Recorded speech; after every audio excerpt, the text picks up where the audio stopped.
पहरादारी बा, नफरत भइल बारी बा।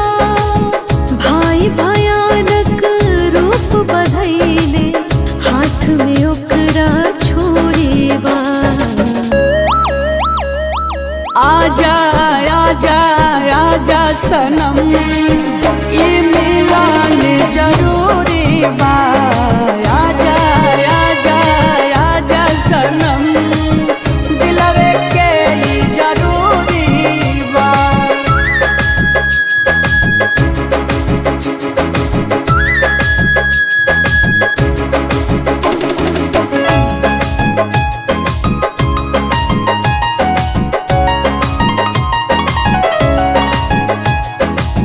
काहे ऐसन हमरा से कैलू ए जानू बेवफाई।